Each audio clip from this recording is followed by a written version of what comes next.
अस्सलामुअलैकुम। Drama serial इश्क मुर्शिद के नए प्रोमो ने तहलका मचा दिया। सब ये देखकर हैरान है कि क्या वाकई आने वाली एपिसोड में शामिर और शिब्रा की शादी होने वाली है। अब तक तो दाऊद सिकंदर शामिर की वजह से मजबूर होकर शिब्रा के घर रिश्ता लेकर आ गया, लेकिन इसके पीछे मेहरीन की भी बहुत बड़ी प्लानिंग थी। इसी वजह से सुलेमान साहब ने भी इस रिश्ते से साफ इनकार कर दिया और शामिर भी वहाँ से चला गया। अब शिब्रा अपने बाबा से कहेगी कि आखिर आपको क्या हुआ है, आप तो ऐसे नहीं थे। मजबूरन सुलेमान साहब इसे बताएंगे कि मेहरीन ने इन्हें धमकी दी है कि अगर तुम्हारी शादी शामिर से करवाई तो तुम्हारी जान को खतरा होगा।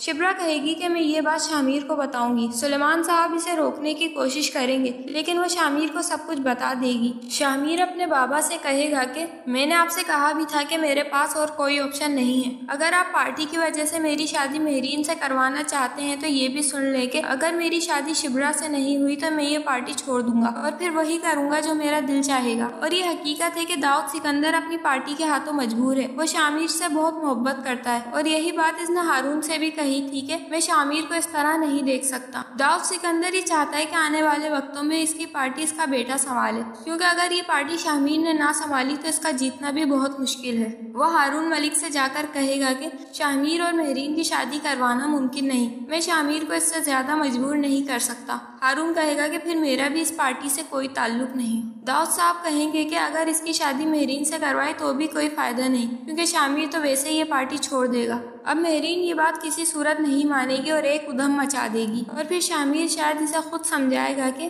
हम एक जबरदस्ती के रिश्ते को नहीं चला सकते, मैं सिर्फ शिब्रा से मोहब्बत करता हूँ। इस तरह शायद मेहरीन भी मान जाए और सुलेमान साहब भी इस रिश्ते को कबूल कर लें और फिर फजल बख्श और शिब्रा की शादी हो जाए। तो आपको क्या लगता है, हमें कमेंट्स करके ज़रूर बताएं।